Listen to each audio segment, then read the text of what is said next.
May I come in, sir? Please come, Harshal. Sir. Please come. Good morning, sir. Good morning. May I please? Bet here. So, shall we call you Harshal or Rajesh? Harshal? Sir, my name is Harshal and my surname is Mahajan. All right. So, I'll call you Harshal. Yes, sir. Okay. So, Harshal, tell the panel about yourself, your academic qualifications, your work experience, and your main hobbies. Good morning, sirs. My name is Harshal Mahajan. I graduated, I was born in Bhusawal, but most of my education has been from Mumbai. I graduated from IIT Bombay with my major in computer science. During my tenure at IIT Bombay, I also did a research internship in ENS Paris Saclay and a company internship in Altisource Business Solutions. After that, I have been doing. Currently, I am doing cyber diploma, postgraduate diploma in cyber law and cyber forensics. And my hobbies include listening to instrumental film scores, recreating origami models, and solving mathematical and logical puzzles, sir. So, Harshal, as I see from your DAV, you, of course, you have been living in Mumbai. You went to France for some time, 2 months. Yes, sir. Correct? For this training. Now, tell me, what have you learned during your 2 months of stay in France? Not just on your job, but overall from the country, which generally you may not find in India. Sir, the few learnings that I got from my stay in France were, first of all, the people were quite accommodative. Largely French is spoken in France and many people did not know English, and yet they made effort to make me understand different aspects while my stay there. Second thing that I learned was the diversity that we experience in India was something that I missed, and that is something to be cherished in India. So that is what I missed a lot. And third thing that I learned was the governance system in France. So the governance system and the Indian embassy as well. So the functioning of Indian embassy, I also came to close contact with them. So there was an incident during my stay in France, which if you allow me to elaborate, I can. No, there is no need. Okay. So the chief of WHO was in India. What is the context, for his visit? In what connection the chief of World Health Organization visited India? You heard about it? The WHO chief, the Tedros, was in India yesterday. Sorry, sir, I you have not read that. All right. This IPCC on climate change, you are aware of this? Yes, sir. So tell me, in the context of Mumbai, what are the fears of Mumbai in the light of certain, warnings given by IPCC in the last report? Sir, one of the fears regarding Mumbai that IPCC gave was the coastal cities are under extreme threat due to sea level rise. Around 50% of Mumbai is expected to be submerged by 2100. So that is one crucial fear. Apart from that, we have a problem of frequent and more extreme thunderstorms and flooding incidents which can be expected, along with more frequent heat waves in Mumbai, sir. So tell me, Jakarta, Indonesia is considering to shift Jakarta or maybe make another city which is not on the shore. So should Mumbai, being a financial capital of India, so important, also think in the long run to have another city which would not have these fears which you have mentioned? Sir, one reason why Jakarta is shifting its capital is because I believe it is sinking. The level of land is also decreasing in Jakarta, and in very short term it will be submerged. So the shift for Jakarta is very much necessary. However, in case of Mumbai, we have Mumbai Climate Action Plan, which has been released this year, along with very good mitigation measures across the globe, which we are expecting, which we are hoping. I do not believe there is need to shift Mumbai. That being said, we must take precautionary measures to shift Mumbai a bit outside in the Navi Mumbai region, so as to accommodate for the rising population, as well as to mitigate any major damages occurring due to climate change, sir. But Navi Mumbai is also at the same level. It is not very high compared to the sea level. You think Navi Mumbai is at an altitude? No, sir. Navi Mumbai is not at an altitude. However, the threat from climate change, the sea level rise threat from climate change is not affecting Navi Mumbai as much as the reclaimed areas of Mumbai, sir. Okay, tell me, Harshal, Indian Finance Minister has had meeting with the IMF. So, what are the 2 or 3 highlights of her meeting, or her announcements that she made after the meeting at IMF? I can recall one particular event that occurred. One that was to ensure Sri Lanka should get loans for the economic bailout due to the Sri Lankan economic crisis which they are facing currently. Okay. Apart from that, sorry sir, that is for Sri Lanka. She had recommended that you should give, but I don't think she had gone for that. No sir, there were okay, what is the IMF prediction about India's GDP in the next 22-23, the current year, and 23-24? Sir, 22-23, the GDP forecast they have, the GDP growth forecast they have lowered it to, I don't recall the exact value. It was there in the newspapers recently, but I don't recall you have it. No idea, doesn't matter. So,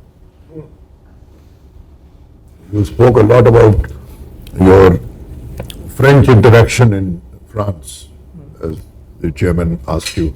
Do you know what in the past France and India connection? Are you aware? Did the French ever come to India? Yes, sir. The French did come to India, and they in the modern history they established colonies in India in Chandranagar. Where? Which parts of India? Chandranagar, Puducherry. So many regions of Puducherry as well. Then in Karnataka also they had substantial. In Karnataka as well they had substantial presence.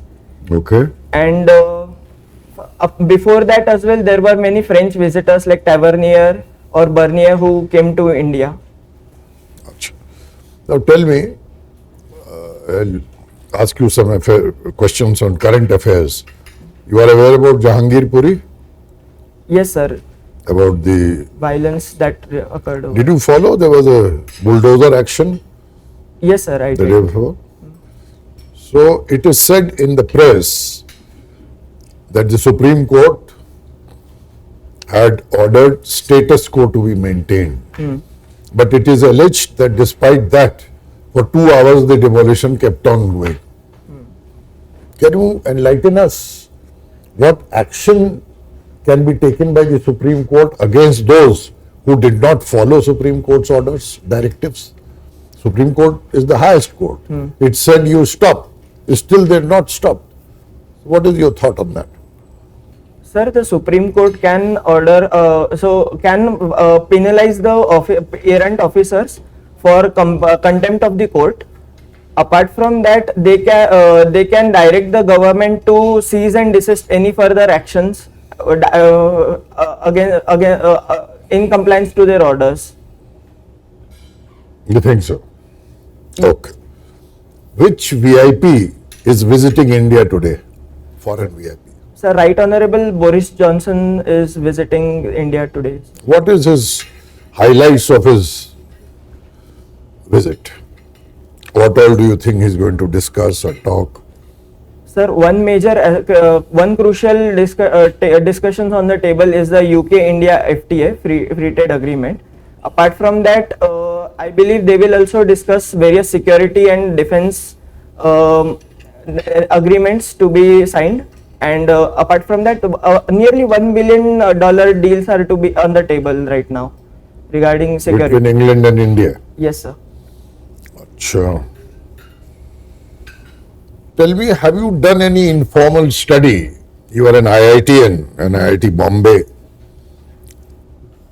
So far, say for example, randomly last 20 years, IIT products representation in the Indian civil service or all India services, how good have they fared? Do you have any informal feedback from the ex-students or your alumni association or anything?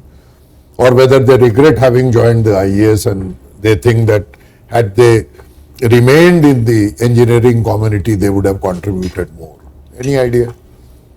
Sir, I do not have any such formal study as such. That is why I said informal. However, in anecdotal, I have many anecdotes of like. Say one. So Kanish Kataria, I know him personally, and he told me that he never regretted even one day in his in the service till now. So He is happy. Yes, sir. He is very happy. So means the IIT days or the education that is not missed. Yeah. So It's like this. No? sir, IIT He is education. very happy, not a single day he has regretted. That means the past, his studies, education, his bonhomie with the students and all. I'm just asking. I just want to get an impression of yours as an IIT product. That how do you feel about it? Anyway, coming to the international once again, have you been following Russia-Ukraine war? Yes, sir. What is the present status? So currently, the Russia has gone into full assault in the eastern region, and they have currently even attacked the capital. They have attacked major cities like Lviv, and they have also sacked the Donbas region and the Mariupol region, Mariupol city. So Okay. So what future do you think this war is taking us to? It has been nearing nearly 2 months now, isn't it? Very soon, within a couple of days, it will be 2 months. Yes. So what do you see? How do you see with your scientific bent of mind? Where does it take us to? The war will finish, it will be decisive, whether Ukraine will be taken over, it will fall. What do you think? Very briefly. sir, in the recent history, very rarely wars have been decisive. So I won't predict on this war to be as decisive as well. Secondly, mostly after this assault, Russia will return to the negotiation table and ensure its demands are fulfilled by the NATO and the Ukraine. And thirdly, peace will, I believe the peace will prevail after this assault. Okay, thank you. You have shown some interest in astronomy. Yes. What is the difference between astronomy and astrology? Sir, I'll give the historical timeline to highlight the differences. So, historically, astrology and astronomy evolved together. People saw that during farming, the seasons were dependent on the position of the stars. So, they imagined that the stars will determine other aspects of their life as well. However, as we came to know of the Baconian method and we applied that over astronomy and over these events that occur during the people's lives as well as the stars, the field of astronomy stood the Baconian method of testing, whereas astrology failed. So these fields were bifurcated, and astrology today remains as the pseudoscience, and astronomy is considered as the real science, sir. You have joined the NSS. Yes, sir. Indicate one quality, trait that you imbibed from NSS. Sir, my communication skills are one aspect that I learned from NSS. I was posted in the first part as the I had to teach underprivileged students in the slums nearby, and the second time I had to work for the NGO Lend Your Voice for the blind students. So over there I could not use any other medium of education apart from just my voice. So my communication skills, I believe, developed the most during my tenure at NSS. Sir. You are referring to verbal communication. Yes, sir. Verbal Okay. communication. You spoke about slum. What were the main features of the policy introduced to combat corona in Dharavi slums? Sir, Dharavi model of slums adopted a very rigorous model of testing, then contact tracing and door-to-door testing, contact tracing and social distancing at a very rigorous scale, and isolation of the patients who have been detected by the municipal government, sir. Why these lessons could not be transported to other places in Maharashtra? Sir, one of the reason for this is the lack of healthcare workers in other regions of Maharashtra.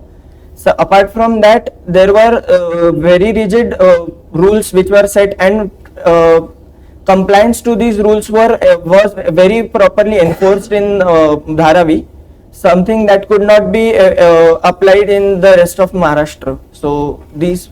Name one benefit that came from the introduction of GST in India.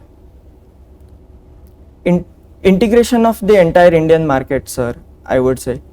So GST, there were the entire Indian market was fragmented, and integration of GST ensured that the entire market became one India, one market. You heard of Geneva Conventions? Yes, sir, I have. What are they?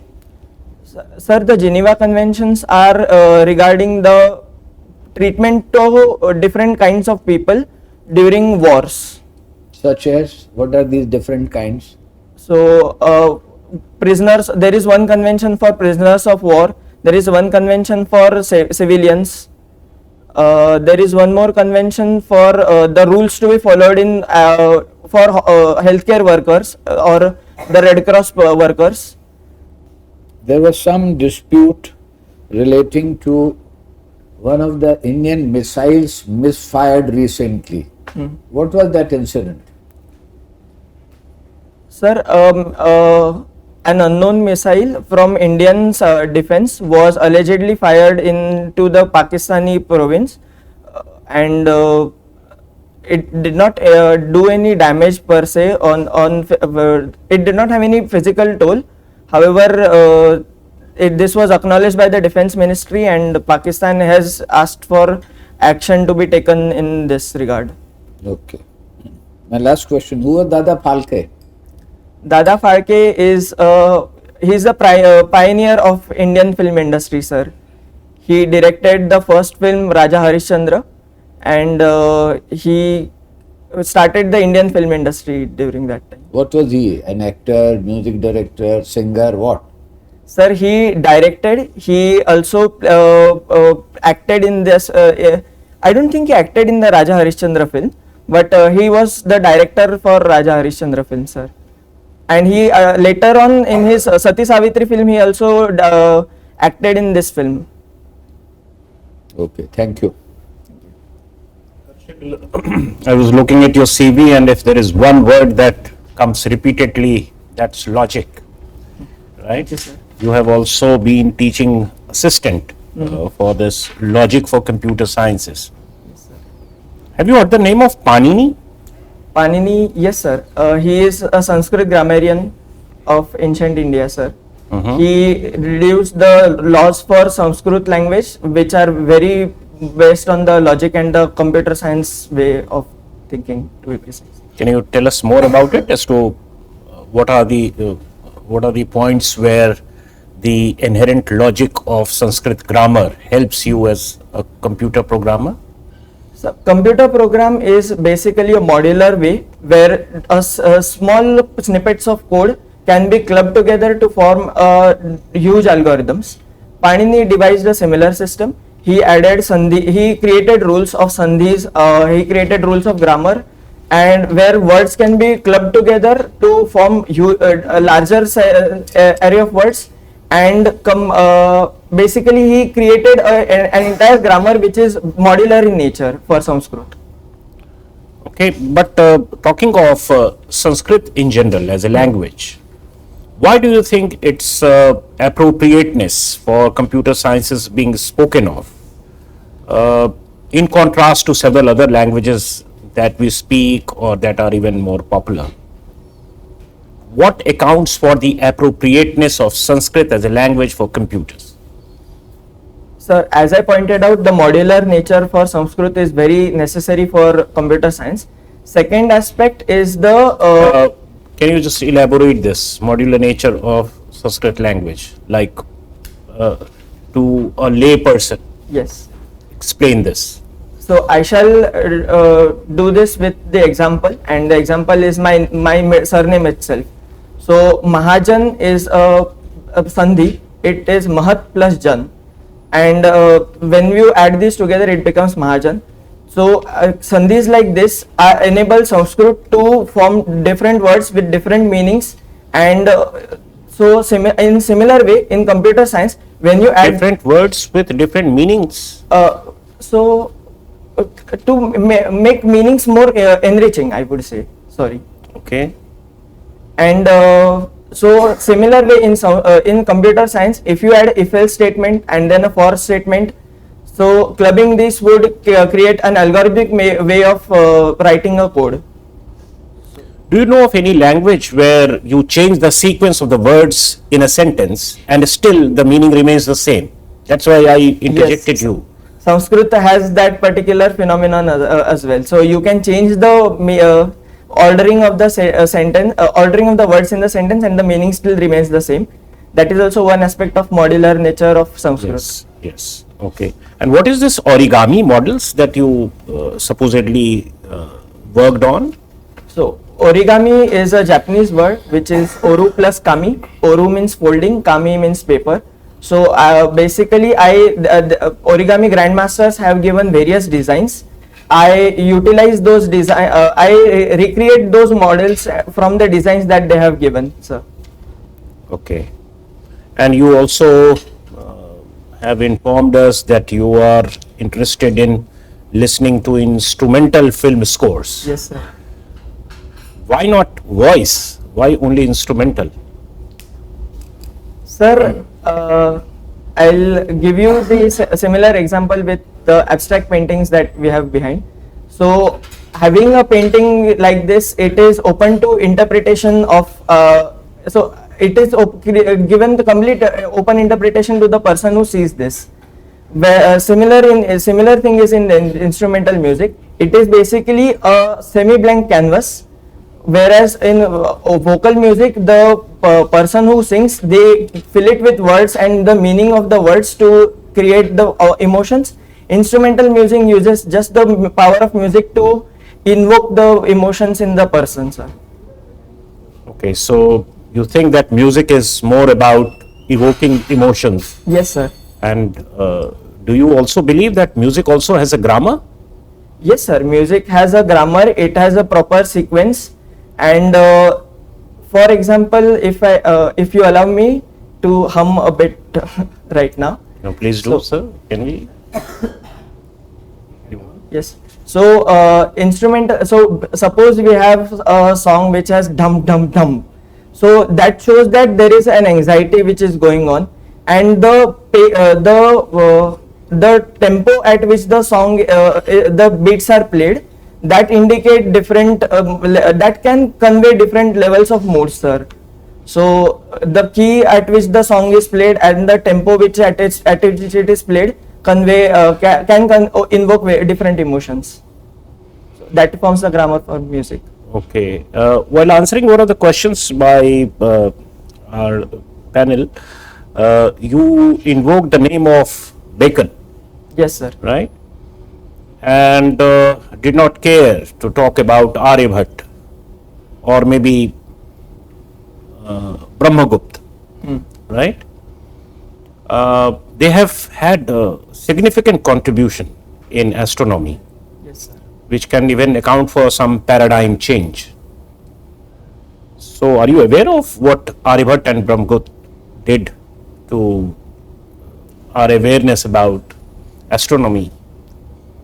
Yes, sir. So, while Francis Bacon's contributions are necessary for delineating the astronomy astrology differences, Aryabhatta's contributions are more fundamental to the astronomy field itself. So, his contributions were, for example, the heliocentric model of the solar system, that the sun is in the center and Earth revolves around the sun. Apart from that, he conjectured that the Earth is round and proved it as well. That was among the first instances in the human civilization which were, I would say, lost in the medieval centuries, but regained right now. So his contributions are more fundamental, I believe, to astronomy. Similarly, Brahmagupta pointed out the different, he identified different planets, and the 27 nakshatras are properly documented in Aryabhatta and Brahmagupta's books, treatises. So, Okay.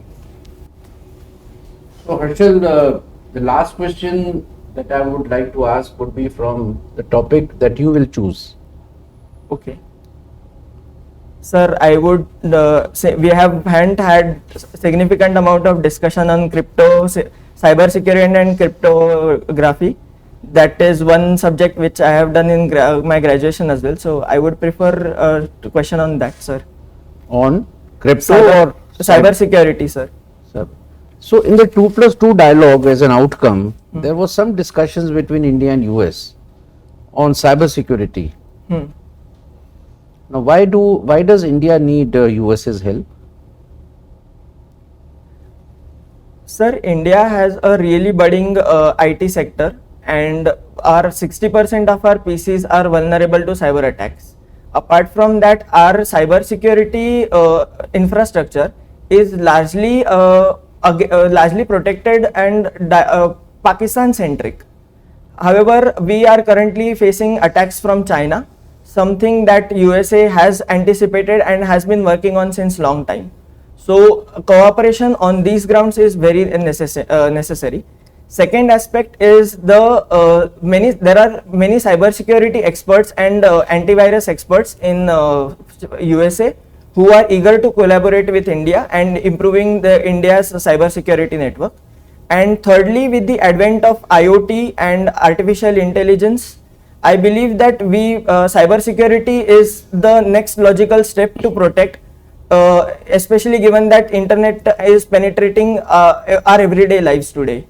So collaboration with United States and the similar interests of United States can be necessary for this domain. And fourth and final point, USA has shown capability of cyber offensive as well. For example, in Stuxnet in 2010 Iran. So we can strengthen our cyber forces and cyber offensives, counter cyber offensives in like in India's defense sector as well. So thank you, Harshal.